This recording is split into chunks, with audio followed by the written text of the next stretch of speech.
in YouTube Live, and I've been talking over the summer here and now coming into fall here as the leaves are changing here in Minnesota about just strengthening clinical judgment skills. And, if you're checking this out for the first time, my passion is to empower educators with best practice strategies to better prepare students for practice as well as licensure. But as I founded Keith RN 10 years ago, my passion is to really be a part of the needed change to transform how we teach nursing, improving patient outcomes, and really changing the culture. And some of the things I talked about today at the NCSB, and I've been doing this for 10 years on my journey. So I haven't been doing this recently, and it's really my passion as well as my pleasure to empower educators to put practice first, to prepare them for a practice-based profession. And so that's really the essence of what I do. And, we talked about case studies just last week. And I just want you to know that these live streams live on my YouTube channel, Think Like a Nurse. And so if you're not familiar, if you just like to access some of the prior tools, I'll share this on my screen. I'll put it in the chat here. And I want to know who's here with me tonight. It was a wonderful opportunity to share with literally over 2,000 nurse educators across the country this afternoon. It was I literally was in tears afterward because I put so much work into this, and my journey in nursing education has been at times a broken road. And just to kind of see the people see the value of what I brought today, it wasn't always recognized. As I go back in my past, I'm sure the same is true for some of you. And, it kind of just is a good thing to just say, hey, you know what? You can go from the pit to the palace. And just like Joseph in the Old Testament, was in the pit for a season, but he also was in a place where he was able to be a person of influence. And really, that's my passion. If you really want to know what makes Keith RN tick, I'm just Keith, really. Is just to influence nursing education for the better. I know that's what you want to do as well. And that was really the emphasis of my presentation today. And just to do that and just to see that realized, to see my dream realized at just a different level was an incredible blessing. Just want to thank you all for those that attended that. You are investing in just being a part of and just strengthening your practice as an educator. So I just want to say thank you. And I want to know who's out there tonight. So if you are joining me, put your name and just put your first name and where you're coming from tonight, because we're going to have a fun chat. We're just, we're going to basically spend a good hour together or so. And the first half of this, I want to really make this about you. What were some of the questions, the challenge, the takeaways? Really, I'd love to know what you took away from the presentation if you attended, but more importantly, I want to know what questions you have, because, I only had 15, 20 minutes with 2,000 people. I know there were maybe a lot more questions. I have no idea how many Jason had, but you know what? This is our chance just to connect through the power of the internet and coming at you from my home office here in Andover, Minnesota, in the northern suburbs of Minneapolis. And, we're just going to take our time. And so, we have a chat feature. You can put your questions in the chat when we get to that point. There's about a 30-second delay. So, just basically bear with me. But, I just want to just to see who's out there. I got Tammy, doesn't say where she's from Nashville. Wonderful. Denisa, and yeah, she said, I knew you for years and you had a simple website and now you're sharing your knowledge at a different level. It's like, it's been a journey. In fact, what people don't recognize, maybe a little about my back end story, is that, 2010, Dr. Benner's work came out. And let me find it here. It's I should have it right here. I always have it close to me. She even signed it at a conference that we spoke together at. Educating Nurses, a Call for Radical Transformation. I talked about that in the conference, but you know what? I just simply implemented in my class. I said, I just did it 12 years ago. So I'm going to break case studies from my lens of practice. And I brought them into my classroom. My students resisted. And I just wrote some very simple, using Tanner's framework and just some open-ended questions with the scenarios. And you know what? Linda Caputi spoke at the Minnesota conference that year in 2011. And I just shared with her off the cuff, Linda, great conference. I love what you're saying about Benner's work. I did this work. And you know what? Linda said, send me an example. Sent her a case study. She said, Keith, we got one breakout session where I'm the planner at Elsevier's Faculty Development Conference in Las Vegas. Said, well, I got one spot left. This would be a great breakout session. I said, great. So I went, and you know what? Had a full house of over 200 educators as an unknown everyday educator, just wanted to make a difference. I was just out of my element, but humbled. And that was 10 years ago. And I spoke 3 years in a row at the national conference, and it just kind of Keith RN grew. And the website that you refer to, I just, it was very simple. But I said, I've got to create a website to have some tools and the resources that I've just primitively developed to share with educators. So that's really been my passion. It's nothing new. And so, again, that's kind of the back end of my story. I never went into Keith RN to build a business, to build an empire of any kind. And that's the last thing I want to do, to be brutally honest with you. I just want to serve well and create the best resources informed by practice and evidence. And so that was my passion for today's presentation. So I just want to welcome those who are here. We've got Susan from Oklahoma, Kim from Illinois, Maribel from Connecticut. Tammy has a question already. We'll get to that in a moment. Tony from Oklahoma. Got Rosalind from Alabama and Shay from Tampa. So welcome.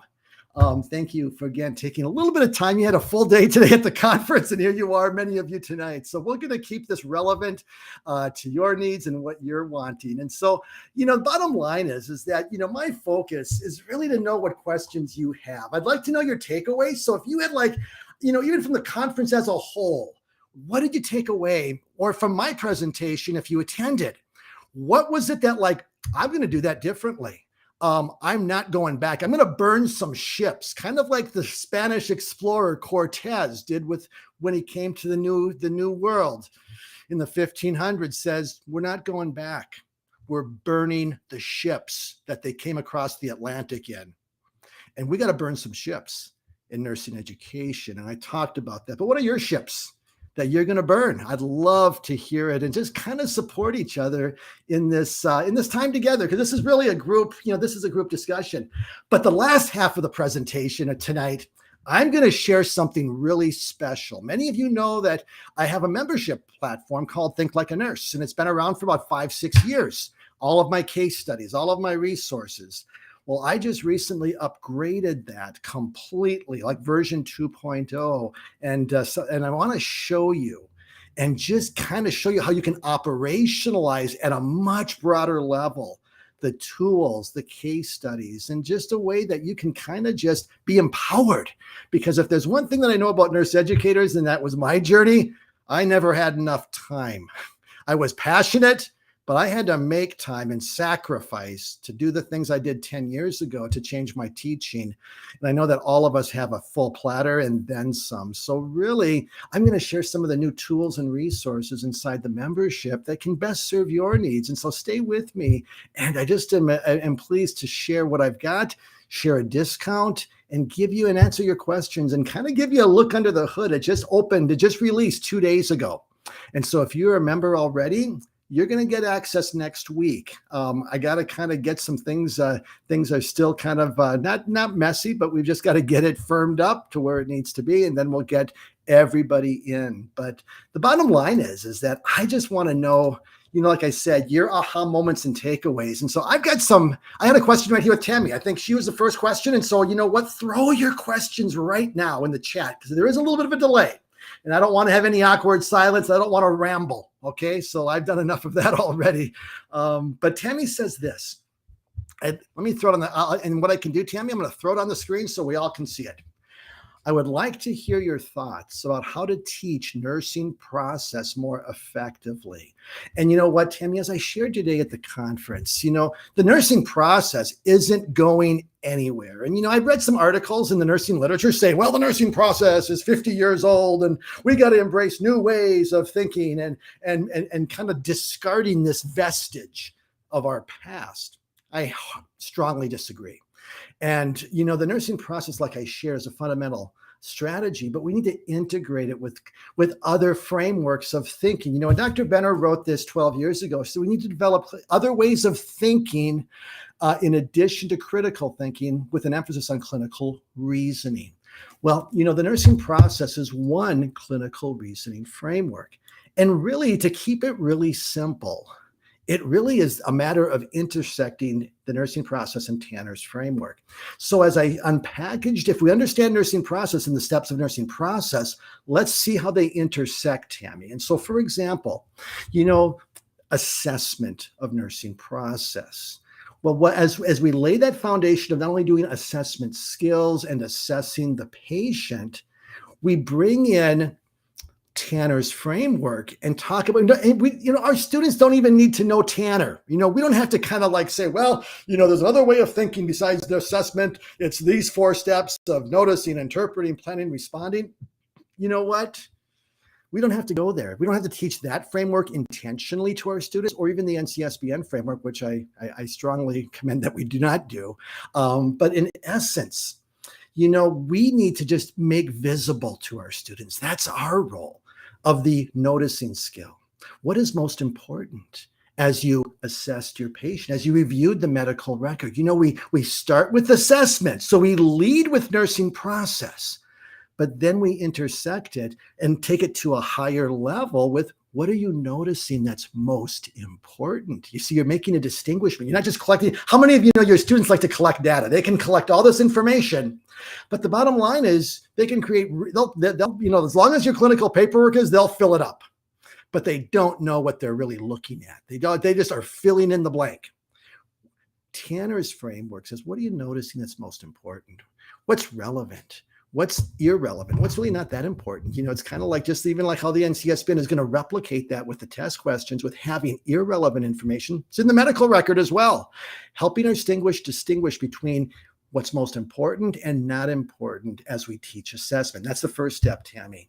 And then we go to interpreting skills. What does it mean? So as you assess your patient, then you're looking at that interpreting of the data, and that we talked about that extensively. Not only it's kind of like a 2-step dance. Think of interpreting with assessment now as kind of a 2-step dance of looking at what does it mean, like physiologically. Why is my creatinine high? Well, the kidneys aren't getting perfused for whatever reason. But then what problems could that interpretation mean? And so again, kind of maybe I think it'd be helpful, Tammy, to bring in a visual.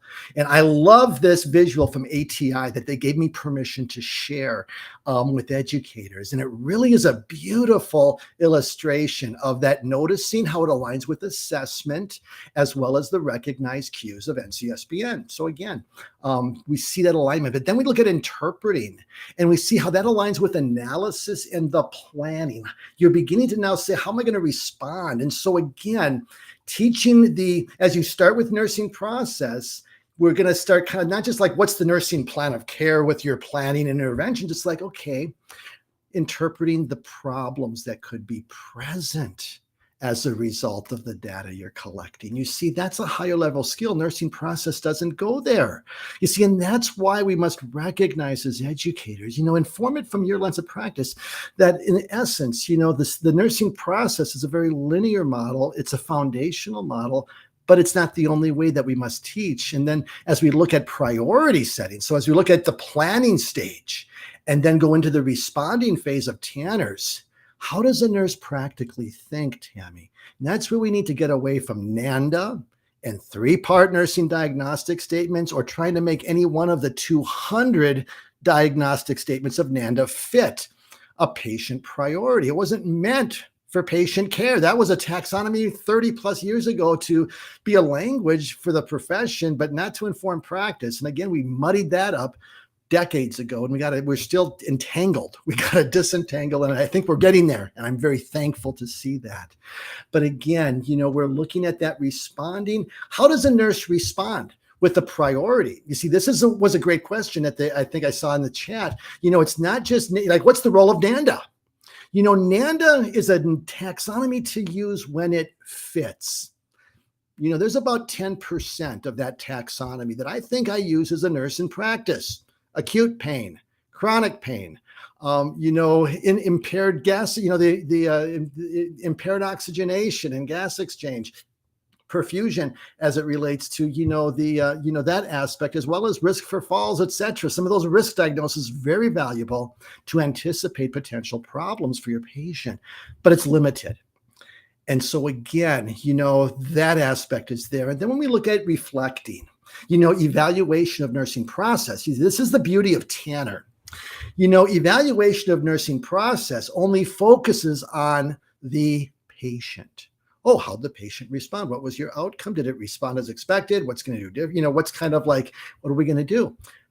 Tanner's framework of reflecting takes that evaluation to a different level. Yes, we evaluate the patient, but we also evaluate the nurse. We evaluate our thinking. So we reflect on our thoughts. Did we make the best possible judgment? What could we have done better? You see, Tanner's framework, and this is why it's so valuable to understand as an educator, it really informs and represents how a nurse thinks. Because I don't know about you, but I'd have a tough night in the ICU or the ER.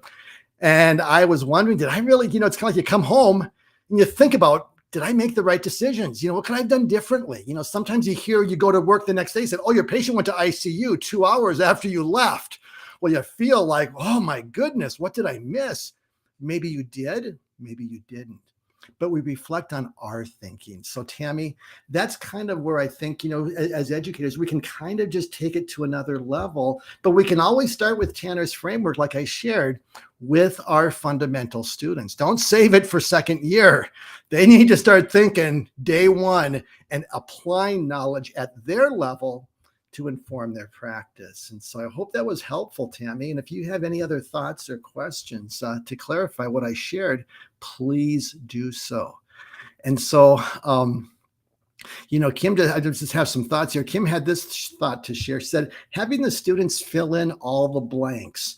Don't give them all the data or the answers, and that's kind of what I did with some of those exercises of creating knowledge, Kim. And so really what you're getting to there is just the ability, Bloom's taxonomy is a wonderful framework, but what the beauty of Bloom's is, it really highlights some of the things that I shared. What's the starting point or the base of Bloom's? It's knowledge and comprehension that leads to the application, and ultimately you get to creating knowledge. And so again, our students must understand and comprehend our content in order to take it to those levels. And so again, when we basically ensure that our students are understanding the content, we go deep with what's most important. The bottom line is that they can start to create knowledge confidently. But again, as I shared, we've got to change the paradigm of so much information. Kavanaugh and Svita study in 2017, crisis and competency that I referred to, they're the ones who coined the term infobesity. That doesn't come from me. I say it a little bit here and there because I love it and it captures the essence and we all know what it means. But again, that's where we need to be to strengthen that knowledge. And so thank you for that comment, and keep using creative strategies that make your students apply knowledge and create the knowledge, which is what you're doing with that activity. So well done, and keep that up. And so anyways, let's see here. I've got a question. I'm just kind of scanning things here real quickly. Yes. And, I want to share this, it's kind of like, I was really, when Phil Dickinson invited me to speak about 3 months ago, he kind of said, Keith, I thought he was going to be Papa Phil. I thought, honestly, Dr. Dickinson called me, he's made an appointment with me, called me, and I thought I had said something totally offensive in one of my Facebook lives or in my blog, and he took offense and was going to say, Keith, rein it in. But instead he invited me, and he said, he made a very interesting comment. He says, Keith, some educators, are a little leery of the NCSBN and that there's kind of like a little bit of I don't know if it's an animus or what that is. But the bottom line is I am totally 100% supportive. And I think that most of us as educators should be too, of their emphasis of clinical judgment and what they are doing to really make that visible. And, I loved the comment that I heard in the conference early on, how the NCSBN is integrating clinical judgment across the entire test. It's not just like a compartment that, oh, here's your next gen questions. These are clinical judgment. The other ones are not. We know that it's always been a higher level test. But I love that framework. And I guess I would really encourage us as educators to ask yourself this reflective question. Does your curriculum and the way that you're teaching nursing in your content personally, as well as in your program, does it capture, is it integrating clinical judgment? And really, when you remember clinical judgment's the outcome. So really what you want to ask yourself is your curriculum integrating, and are you asking noticing questions? Are you developing noticing skills in your students? Are you developing interpreting skills of what it means? Are you developing problem recognition skills? Are you developing responding and care planning prioritization skills? Communication, SBAR is part of responding. Our students don't get enough professional communication. How often are you practicing SBAR in post-conference? You should be. And then reflecting, evaluative skills. And, one of the handouts that I shared at the conference broke it all down for you. So all I would say is I commend you to those handouts. I want to share those with you. And that's why I made them visible to you all, so you can take them and you have my consent to use them in your program to bring about those skills and to bring about that needed change. And so again, just to be aware of that and what that looks like. And so I got another question here from, let me see who this is from so I can at least acknowledge them. Shay. Thank you, Shay. She said this: I'd like to strengthen my skills as an educator coming from the bedside education, because it's quite a difference and no good onboarding training at higher. This is a long response. I gotta look at the whole thing without putting it up, or I won't see it, Shay. So I apologize for that. Okay. And one of the things, Shay, that I think is a real weakness in nursing education right now, I don't know why this is, how are we onboarding our new educators, into academia? I was an expert nurse, had my master's in nursing education as a brand new educator. I wanted to teach and really kind of take that transition. I never got a great orientation. My faculty mentor was way too busy, kind of hung me out to just, kind of figure things out. And and didn't have a program it was just hit and miss. And that's still a problem. And I don't know, I've got some resources that I'm creating that I've already developed. And so, on that, I can share one of them. If you go to just one that I just wrote last year, is called Faculty Guide to Develop Clinical Judgment. It's only about 50 pages, but it's practice-based, evidence-informed, and it's on my website, keithrn.com, in the store. If you want to get 10% off, just put KeithRN10 in the coupon code. But this one would help you, Shay. I'm not trying to sell my stuff. I'm just saying that's a resource that would benefit you. So other than that, if I didn't hit that question or that comment, because I'm not quite sure I completely understand it, Shay, but please reach out and put a clarification. This question is this, she says, we need to do away with NANDA. What is it replaced with? Patient problems? How do students identify patient problems? And again, what we want to focus on is really kind of like, what is the nursing priority in your own words? Let's look at how a nurse thinks and reasons. Let me give you a kind of a crazy dramatic example of that. And I've shared this in my, and just as I look at my lens of practice as an ER ICU nurse. If I got a patient who is coding, let's say they come in a full arrest, or I come upon them and in the bed and they're not breathing. Do I step back and use a 3-part NANDA statement, such as, ineffective perfusion related by this, and this, as evidenced by their color and the lack of pulse? I don't. Never. The patient would be dead by the time I figured that out. I simply say, no pulse, no respiration, initiate CPR, call a code. You see, I'm just putting in my own words. What is the essence of the current priority? No pulse, no respiration, call a code as my first response and then begin CPR. And so again, think about how we think as nurses. That's really the paradigm I want to be a part of in changing how we teach nursing. Inform it by practice, not the textbook, not by the ivory tower that doesn't connect to practice. That's why we have this academic practice gap that is still way too big after 50 years almost in the nursing literature. And so the bottom line is that, let's be a part of that change, and let's just call it nursing priority, but give our students the option to state the priority in your own words. Now that's scary to us as educators. Let's not do that semester 1. Semester 3, semester 4, absolutely. But in semester 1 and 2, let's rein them in. Let's have some language, and that's why NANDA. NANDA, when it fits, is beautiful, but don't make it be a square peg in a round hole, which is what I saw as a new educator. Have you seen this? Our program, just only NANDA could be a statement on the care plan. So they had their little card of 200 statements, and they're looking at, what fits, what fits, what fits. Nothing really fit. That's the problem. They're trying to make it fit. Let's teach the higher level thinking skills of just calling it just the essence of the priority. What's the essence in your own words? And so I hope that's helpful, but that's kind of how I see it, and would love to see that kind of paradigm shift as we look at how we do it. And so anyways, yes. And so Destiny was just kind enough to share that she used my ETOH unfolding reasoning in class. Students loved it, really encouraged thinking. And again, really my goal with my cases, Destiny, is just really to replicate practice. I just took my lens of practice.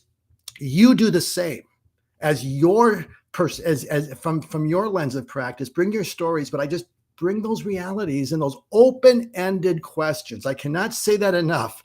Even the NCLEX, next gen, it's still a multiple choice test, which really isn't that high level. It is and it isn't. They're just putting it on steroids with the 2-column, 3-column matrix. Bottom line is open-ended questions. Develop the thinking that replicates practice. And that's really what my case is.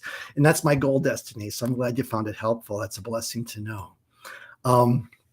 And Janice has this question. She says, I think your face is hidden from us. Is that true? I don't want to. You know what? Let's get this stupid thing off. I'm so sorry. I forgot that I had that graphic thing on. It's like, get it down. Sorry about that. Oh, funny. Okay, here we go. Now you can see me, I hope. I'm just in my home office here, and this is what I got. So anyways, let's take a look here. And Shay, let's see. Okay, I already answered that question. Talked about NANDA. Let's talk about Janice has got a question, and it's this.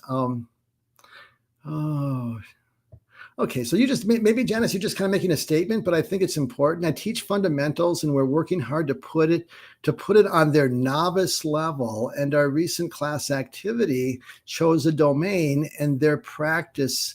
And then practice teaching a patient. And again, I love that, because what you're doing at the fundamental level, and again, it doesn't have to be complicated. Like, how do you teach, this, like this problem? Let's say your patient has a new onset or new diagnosis of heart failure. Let's talk about some of the teaching that goes with that at a very basic level. But you're bringing practice. And that's what I love to see, and as educators, to bring that salience and that reality. So again, well done. And I guess I just want to encourage you as educators, and for yourself as well, to, again, Janice, just to be putting practice first. Bring practice into all that you teach. And that was really, the goal with all the resources I developed. Really, if you want to know if you want to know the back end story to why did Keith RN, why do you have all these tools? Like, even my pathophysiology worksheet that I shared today, you know where that came from? 12 years ago, when I saw that my students struggled connecting pathophysiology to practice. Now, I love patho. Is there anybody else out there who just really enjoys it and wants to understand these high-level concepts? And some of us just want to stay away from patho, but as educators, we must understand it to teach it as well to our students. But the bottom line is, I created my handouts because my students, I want to say, boy, they're struggling in this area. I want to create a tool for that. And so I created that worksheet 10, 12 years ago to help my students connect patho to practice and the case studies as well. And so really, that's really the inspiration. And again, just connecting knowledge to practice. And so again, that's where I want to really encourage all of you as educators, to bring practice, bring your story. Like I shared today, bring your stories. They don't need your content. They don't need all the information, but they need to see why it's important to know this. And, the textbooks are just decontextualized, blah, blah, blah sometimes.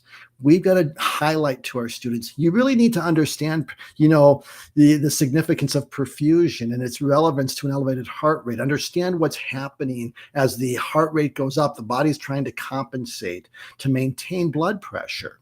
Keep it really simple, but make it, and then use a story. Like I got my stories of failure to rescue that haunt me because of dead patients that resulted because of it. And it's like, that's another reason. If you want to know what drives Keith RN, improving patient outcomes. And so again, that's where me and the NCSBN are on the same page. It's all about patient protecting the public and patient safety and improving outcomes. And I know it's yours as well. And I just want you to know that we are on the same page doing that. So anyways, and so Claire says, I love patho. And so, yeah, we're kind of an oddball here, but it's like, yes. And so, that's a good thing. Kim Smith has a question. Let me see if it's a question or a statement. Yeah, this is a great observation, Kim, because I don't think it's unique, but we need to kind of, let's talk about it briefly. My students have a love-hate relationship with patho. They hate it because it makes them think, but they love it because it prepares them for class. And I would say, Kim, hopefully, and I know you meant this, it also prepares them for practice. And that's our greatest goal. And so the bottom line is that, again, let's, as educators, if I could encourage you all as educators watching this tonight, make patho your passion, to understand it. You don't have to love it. Just understand it at a higher level, because with anything that we know deeply as educators, if we don't understand something, we don't like to teach it, because what if I get that question that I can't answer? We look stupid. We all think like that. I do. And so the bottom line is that let's make it a priority. Let's improve if we need to. I'm just saying, just reflect on your own practice. If patho, in understanding these concepts of patho, the mech of action of beta blockers, ACE inhibitors, calcium channel blockers, if you don't know what they're blocking or don't understand it well, all we need is one or two good sentences to put in your own words for our students to really help them connect it. So let's make it a passion of ours as well. That's what my encouragement would be. And so that's kind of my thought. And so I'm always drawing pictures for my students about pathos. Claire, I'd love to know what those pictures are. If you have anything, I'd love to. I'm always wanting to share other educators' work and highlight that, because you know what, Keith RN is just one person, but all of you are gifted educators, and you've got creativity beyond belief. Just email me, Claire, at Keith RN. I'll pop it on I think it's right here. I'll find my. Yeah, and this is for anybody. Again, if you have any questions that we don't get to tonight, just Keith at keithrn.com. Really, really easy. And so anyways, I'm just looking here. Claire has a great point here. She says, I'm always attempting to link a patient scenario to the patho that's going on. It helps to create the bridge for them. And, Claire, I'm going to go deeper than that. You know what? Our students must understand patho, and I love what you're doing. So keep it up, because that is really what you're doing, Claire, is you're developing the interpreting skills of clinical reasoning for your students. Because when you look at interpreting, like I shared at the conference, noticing is pretty fundamental. Anybody can notice a temperature that's too high, a heart rate that's too low, and a respiratory rate that's too high. What they struggle with, and this is where failure to rescue takes place, they notice something, but they don't know what it means. And the interpreting of this is why we must deepen our knowledge of patho, apply it to practice. And that handout that I shared is going to help you do that. It deepens and develops the noticing skill of clinical reasoning. What I really want us as educators to take away from this workshop is that clinical judgment is no longer muddy to you. What it really is 5 skills of noticing, interpreting. Problem recognition is a nuanced interpreting skill. We'll break it down. Then the responding skill in the nursing plan of care, and priority action, priority intervention, and evaluative reflecting. 5 skills. And again, I broke it down in that worksheet that I shared at the presentation. So you know what? Use it and find your favorite skills and questions to make these skills of clinical reasoning visible to your students. And so again, that's the why. Patho does not need to be understood because I'm bored and have nothing else to do. It develops interpreting skill of clinical reasoning. This is where life and death happens, by the way. This is where I, as a rapid response nurse, when I had a patient who coded shortly after I arrived to the rapid response, and then the patient coded and died after an hour of aggressive intervention, shouldn't have happened. As the rapid response nurse, I had to go into the chart and say, like, WTF, like, what happened here? And I noticed that, the patient had looked at the elevated heart rate for the last 6 hours, going up, up, up, but no response by the nurse. Didn't know the significance and what it meant. And there are other things like the blood pressure softening. But again, remember this, the blood pressure is not going to swirl the drain until it's end compensatory. And either they've lost too much blood and now they're going down. And that's kind of what happened. And so again, that's the things that we need to recognize as educators. And if I want to really encourage you, I don't want to haunt you, but it's like we know that the failure to have clinical judgment skills, it's a matter of life and death. The failure to interpret, that's really the crux. And that's why they must understand Patho. And that's why we need to teach it, make it visible. So again, that worksheet that I shared is my gift to you to make that happen and what that looks like. And so again, she wants to share that sheet I'm speaking out. Okay, you know what I'm going to do right now? I don't see a lot of questions. What I'm going to do next is that I'm going to share some of the things that are coming that are already here within the membership platform. And I'll highlight that pathophysiology worksheet in just a few minutes. And so stay with me. But I want to just give you a kind of a look under the hood. And I want to kind of share, let me just kind of get before I go there, I wanted to share one thing that I just basically never got a chance to really share at the conference. And I just want you all to be aware of. I am really passionate about giving faculty the best possible resources to teach and develop clinical judgment. What many of you may not know is that I have one resource for students on my platform, Keith RN. And what it is that 6 years ago, let me find it here. I wrote this textbook that's been adopted around the country. It's sold a few copies, called Think Like a Nurse, Practical Preparation for Professional Practice. And really my passion was to help students really transition successfully to real-world practice, taking my lens of practice and making that visible for students. When I completed my dissertation in 2020 on unfolding case studies, clinical judgment, I knew I had to up my game.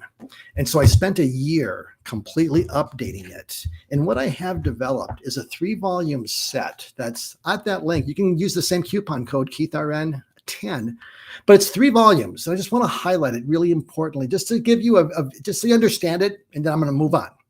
But volume 1 is called Laying the Foundation for Professional Practice. Remember, I talked about the importance of holistic care. Professional behaviors as part of that, student success. I kind of lay the foundation of why you need to care like a nurse, to think like a nurse. And that's another finding from Tanner that I shared at the conference. But again, I have 6 chapters. It's really relatively concise, about 180 pages, but 6 chapters of need to know information on student success and holistic care, art of nursing, professional behavior. Volume 2 is all about developing the knowledge base for practice. Remember, we talked about holistic judgment. And really, it's about developing the knowledge, the caring, and then the thinking skills, 3 parts. Each of these volumes does that. The second volume is all about pathophysiology, the applied sciences, and making it visible. And I've got some things on the, I've got a couple things I can share with you right here. I'll just kind of pop it in the chat. And that is, I've got a curriculum integration map that you can kind of see the chapters of the book, so you can kind of see how they align with traditional nursing content. Because really my goal with the book was to provide a practice-based perspective of textbook knowledge. You see, textbooks are decontextualized.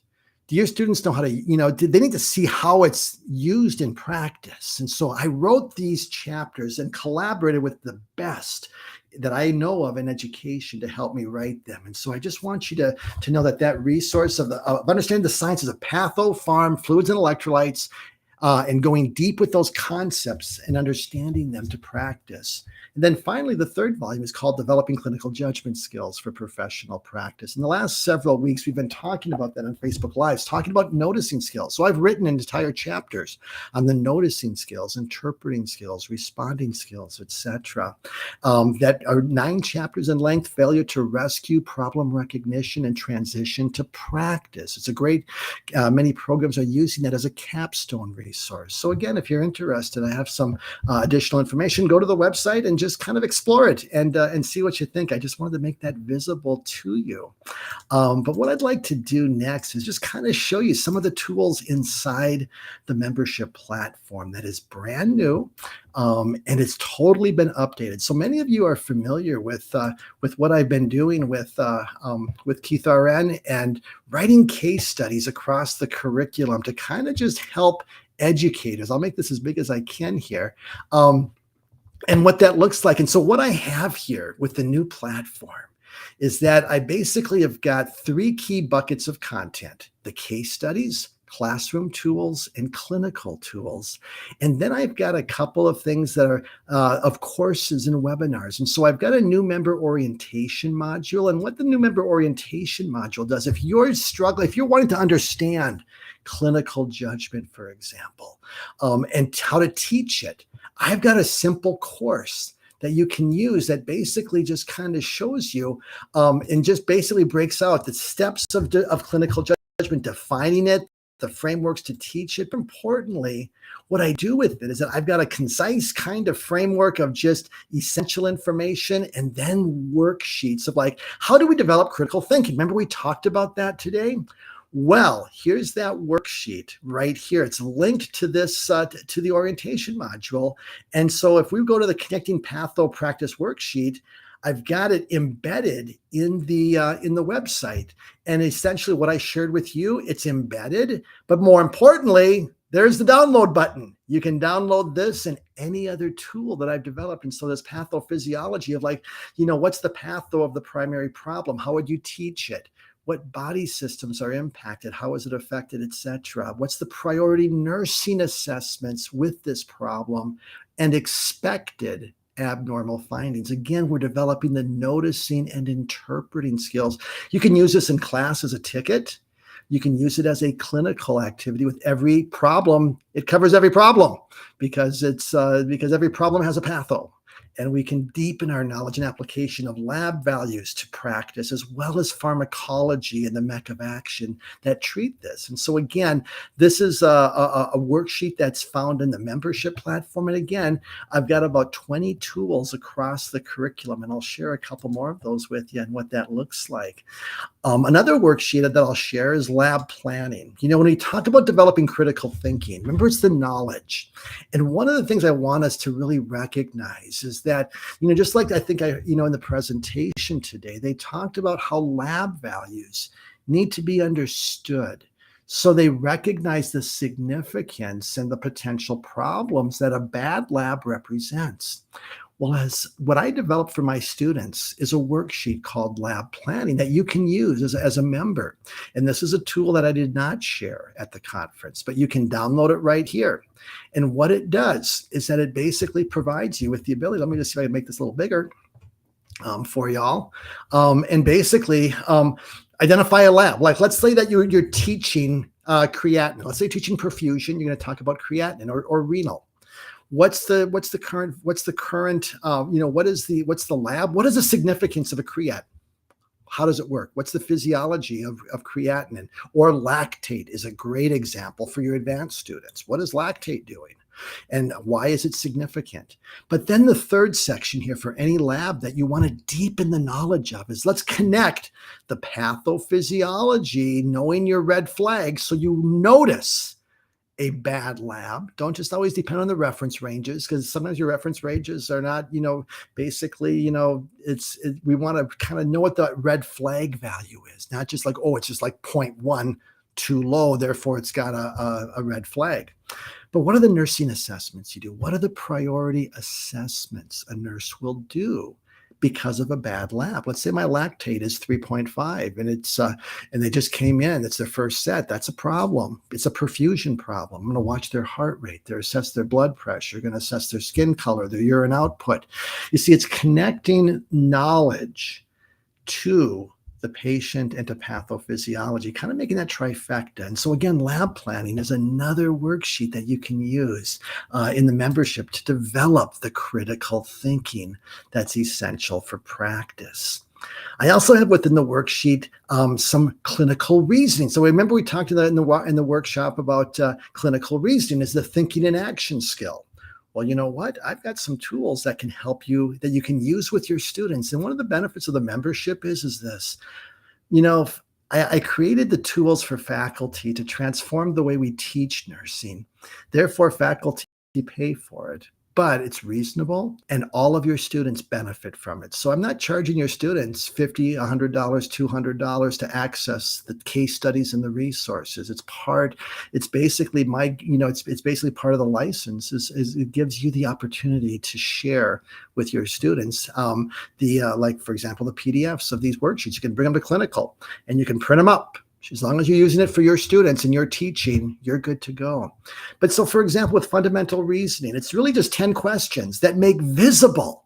Again, just takes 1 or 2 questions from each step of Tanner's framework of assessment as well as the nursing process. You see, I'm connecting. What you talked in that, and one of you had a question about looking at nursing process and clinical reason. How do we heighten or deepen that thinking? Well, here we go. Assessment. What do you notice that's most important? What was expected?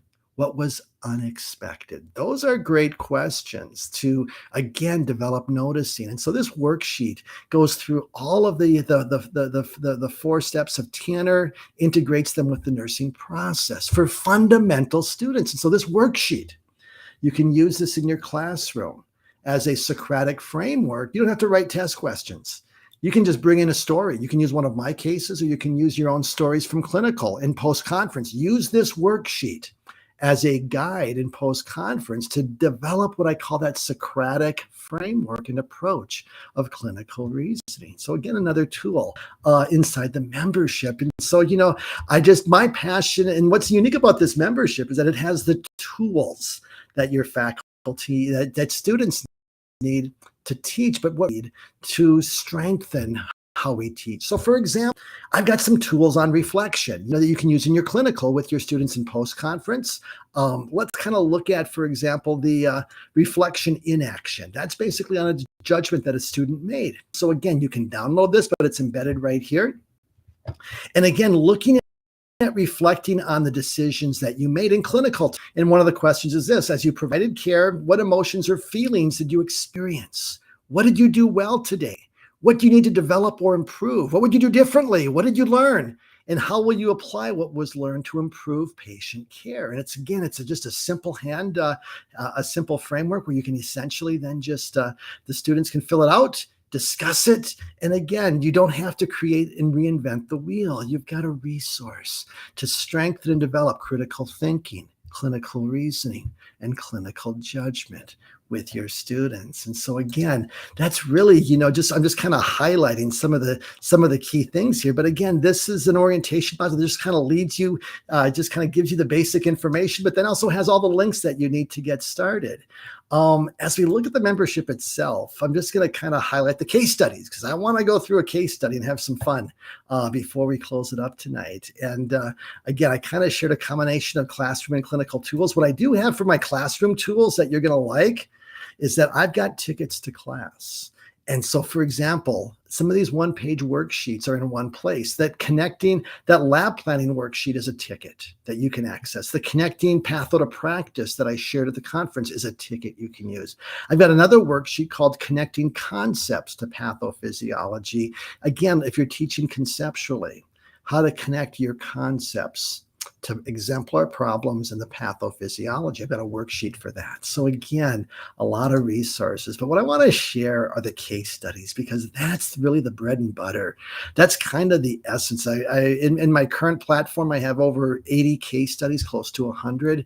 I'm in the process of getting those brought over to the new platform. But what I have here are in essence 2 ways to organize case studies that I've written and collaborated with. The first is a concept-based curriculum. So if you're teaching conceptually, I've got every case study aligned with exemplars for the concepts. You don't have to kind of figure out and make it fit. You can go straight to any topic. Oh, fluids and electrolytes. Let's say we want a case study for that.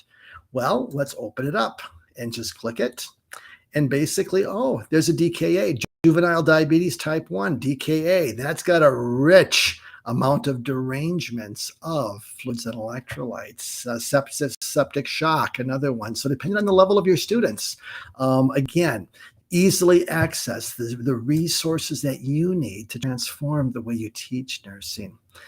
I'll show you the traditional layout here in just a moment. Then we're going to go to a heart failure topic, and we're going to kind of just go through that in closing and then see what questions we have and share you the coupon code because you can access this platform as an individual member and use the tools right away, get immediate access. Or if you would like a departmental membership at a discount, I offer that as well. And so I've got a quote form that you can read, no obligation to take a look at and go from there. But with the different traditional curricula, it really kind of just aligns exactly with just the main content areas of fundamentals, teaching nursing assessment, the skills of nursing, pharmacology, F&E, med-surg, advanced med-surg, community, public health, OB, peds, mental health. What I'm going to share with you is that I've got case studies that align with each body system. So like if you're going to teach assessment of, let's say, cardiac assessment, I've got a case study for that. So for example, I've got a wonderful heart failure, perfusion, or cardiac case study that I'm going to share with you. And every topic has got 3 components. The students get a link to the case study that you can share with them with a password. It's an embedded document, but they have a template that they can download, and then they can fill it out either as a writable PDF or as a template that they can download, kind of like what ATI has for their care planning templates, kind of the same principle. I'm now doing that because I don't want my case studies on Course Hero anymore. They're the devil, in my opinion. And I think it's been a challenge because my prior case studies were PDFs that you could download and students could access them and they would print them up and they would upload them and they're all over the internet. No more. I've updated and revised extensively every topic. So what that means is that old studies are going to be irrelevant to nursing students because they can't plagiarize them. They're totally different structure, different scenarios, different patient. A lot of work went into that. And I've been very busy with that over the last 6 months. And so I'm excited to see it basically just about done. But what I want to share with you is a couple things here. Number one, what you have access to as a faculty is an answer key. So you have got a complete answer key first, but then what else you have as an educator? You've got a PowerPoint that you can open this and make it widescreen. You can take it slide by slide, question by question, and you basically have a PowerPoint to present. You can do this as an online, or you could do it in the classroom. So again, you just have each step of the case study that you go through slide by slide, and you can make this full screen and throw it on your computer, and boom, you've got everything you need. What I'd like to do is show you the case study. And let me just kind of move up a little bit here. And this is the answer key. And so it's going to have a little bit more information than what the student version would have, which, the student obviously won't get the answers. But what I want to show you is that I make visible noticing and interpreting skills as we start. We have the opening scenario of a patient with increasing shortness of breath over the past 3 days and a history of symptoms. And the very first question, I'll try to make this a little bit bigger if I can, and hopefully you can see it as best you can. Let me just kind of, what I might do here, I might just make this full screen so it's not quite so small. So let me just, there it is right here. And so there we go. Perfect. And so anyways, let's kind of start. You've got the opening problem and you've got the first question. What's most important? What do you notice that's most important? And what's the significance? And so again, first step of noticing, second is interpreting. On the student version, this is completely, you got the answers. Now it unfolds like in practice. Now you have the vital signs. You have a Dynamap image. I spent every effort I could to upgrade my cases to put more images in them, make them simulate practice. This was one of them. And I couldn't map images, just like how the students will typically collect it in practice with the Dynamap. And again, looks just like a Dynamap. And again, what do you notice? What vital signs are most important and noticed as clinically significant? You see, that question is one question, but it's really two parts. What's most important? And then what does it mean? What's the significance? Now you have the respiratory rate. Now you have a link that has a respiratory rate. They have to interpret the rate. Have a pulse that they're going to, where would you auscultate or palpate the radial pulse? And again, X marks the spot. And again, see if your students can do that. Then they listen to the pulse and what that would be. And so again, they're just going to basically calculate that like they would in practice. And then you've got nursing assessment. And then you've got the head to toe. And again, what do you notice that is most important? Interpret its significance. And now what I have are images. As you complete the head to toe, you notice these skin changes on your patient. Okay, we've seen that before, but what is it? What are you noticing? Well, it's kind of that brawny, that stasis dermatitis related to venous insufficiency. Let's talk about that. That's a common problem with heart failure patients. And again, interpreting that. You're going to go to the auscultation. Now you're going to say, okay, where would you listen and place the stethoscope, for the left lower lobe or the right lower lobe, and then click the listen to interpret. These by chance are crackles. And so,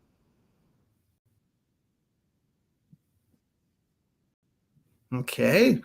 And again, in my old case studies, I would put under this head to toe assessment table, right up here, I would put that assessment would be coarse crackles. Now the students need to interpret it audibly with these embedded links that are in the PDF document on the membership site. And so again, just bringing practice realities. And now you've got an XGen question of the 6 steps. What are possible problems? What's the priority problem and the pathophys?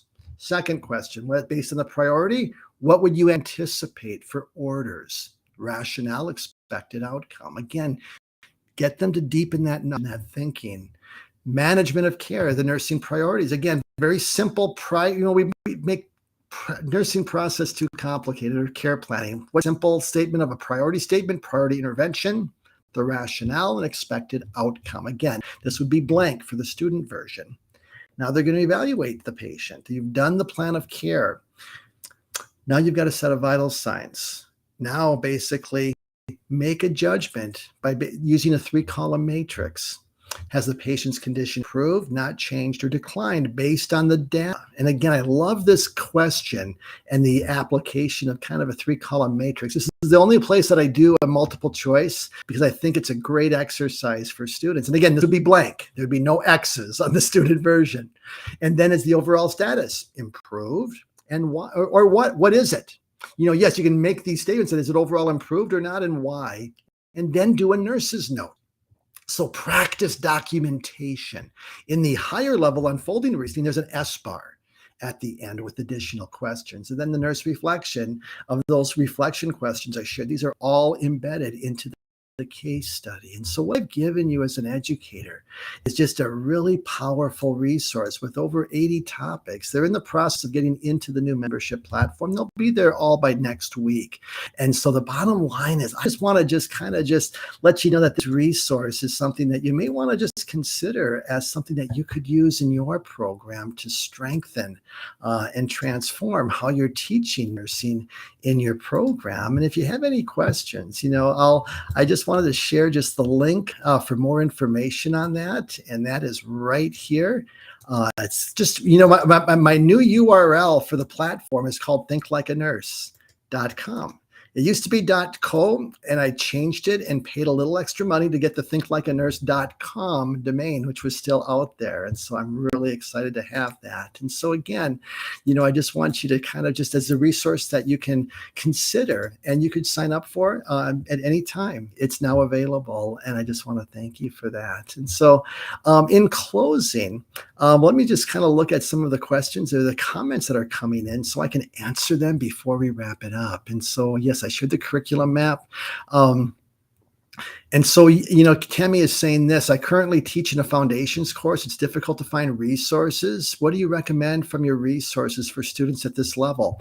Well, Tammy, I shared 3 of them that you can use at fundamentals: the pathophysiology worksheet, the lab planning worksheet, the fundamental reasoning worksheet, plus the skinny reasoning case study. In fact, that case study that I just shared, that's used in fundamental programs because it's basically highlighting the essence of the assessment skills needed for a patient with a cardiac. When you're doing cardiac assessment, you don't have to do the whole case study. This is kind of the thing I want to commend you to. You don't need to do all aspects of a case study that I've developed. You can use just a portion of it. Use the breath sounds, use a scenario, and then go straight to breath sounds or heart tones or the pulse, etc. You don't have to do the whole thing. And so again, that's kind of, I've got those tools covered for you, Tammy. I really do. And there's more that I could go review. I would just encourage you. I've got a money back guarantee, 30 days. You know what? If you go into the membership site and say this just isn't what I thought it was, no worries. We'll refund your money. I've had very few have taken me up on that because they find the value. I've got 99% retention of departmental memberships from across the country with the prior membership, which isn't this good. This is something I have worked so hard on. And again, it's just my best effort to create the most innovative case-based resources that I think are the best in the marketplace. I'm not all that, but I'm very creative. I'm engaged to practice. And I just want my case studies to replicate practice. And I think that what you saw there, I think you could agree with that. At least I think so. Maybe I'm a little bit biased, but anyways, that's just my thoughts. And so anyways, yeah, Kim says the books are fabulous for the foundations course. And yes, that's another resource, the textbooks, again, that's a student-centric resource. So the cases and the membership is for faculty to access. But again, there's that. And Claire says, is there a fee? And yeah, Claire, there is a fee. The bottom line is the annual membership for an individual is $595 for annual access. But if you have a departmental membership, it's much less. It's at a $395 per faculty seat price point.